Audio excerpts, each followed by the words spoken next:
आज मैंने ये रेसिपी बनाई है आलू चिकन की। कैसे बनाई, क्या चीज़ें डाली, सारी बातें आप लोगों से शेयर करूँगी।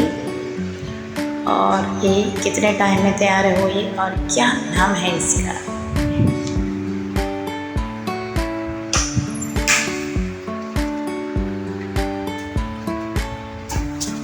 जी मेरी प्यारी दोस्तों, तो मैंने यहाँ पे रेसिपी जो बनाई है वो है आलू चिकन की। मैंने यहाँ पे बना दिए हैं कबाब, और ये रेशमी कबाब बहुत ही मज़ेदार और टेस्टी बने हैं और खाने में भी अच्छे, दिखने में भी अच्छे और बहुत ज़बरदस्त किस्म का टेस्ट इसमें है।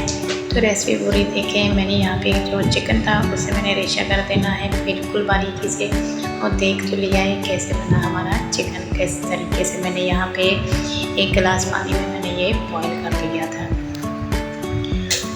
बस बॉईल क्या किया, मैंने यहाँ पे दम पे छोड़ दिया था और हमारे आलू भी गल गए, चिकन भी गल गए। अब मैंने क्या करना है, यहाँ पे आलू छील के अच्छे से साइड पे रख दूँगी और चिकन जो है उसे रेशा कर लूँगी। दोनों चीज़ों को अच्छे से मैंने कोट के साइड पे कर लेना। उसके बाद मैंने इसमें डाल देना है 1 चम्मच धनिया पाउडर का, 1 चम्मच हल्दी पाउडर और 1 चम्मच गरम मसाला पाउडर। और मैंने यहाँ पे डाल देना है इसमें थोड़ा सा, मैंने 1 चुटकी बराबर मैंने ले लेना है यहाँ पे कलौंजी, क्योंकि ज़्यादा नहीं उड़लती, हल्की से डलती है। मैंने यहाँ पे 1 चुटकी बराबर कलौंजी जो है वो मैंने मिक्स नहीं की, क्योंकि मैंने मिक्स करनी थी, लेकिन कुछ घर वालों ने कहा कि हम कलौंजी नहीं खाएंगे, कलौंजी वाले कबाब नहीं खाएंगे, तो मैंने इसलिए नहीं डाले।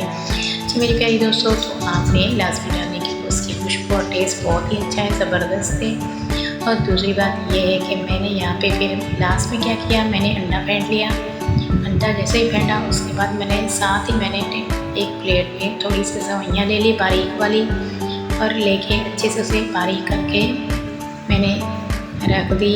और मैंने ये कबाब जो है इसकी मैंने टिक्कियाँ बनाती गई और अंडे में डिप की, सेवइयाँ लगाई और मैं तलती गई। इस तरीके से मैंने सारे के सारे कबाब मैंने बना लिए और बहुत ही मज़ेदार बने, सबको बहुत पसंद आए। आप भी रेसिपी को है लाजमी ट्राई करना और मुझे बताना कैसी लगी, और कमेंट में बताना। अच्छी लगी तो लाइक करें, सब्सक्राइब करें और शेयर करें। जी मेरी प्यारी दोस्तों, तो रेसिपी पूरी देखें। मैंने यहाँ पे 3 रेसिपियाँ तैयार की हैं, लेकिन बताया मैंने एक का है, आप देख लें। आपको अच्छी लगे तो और भी रेसिपियाँ देख लें, और आगे नई रेसिपी बताएं कौन सी रेसिपी आप लोगों को चाहिए जो हम आप लोगों के लिए लेके आएंगे।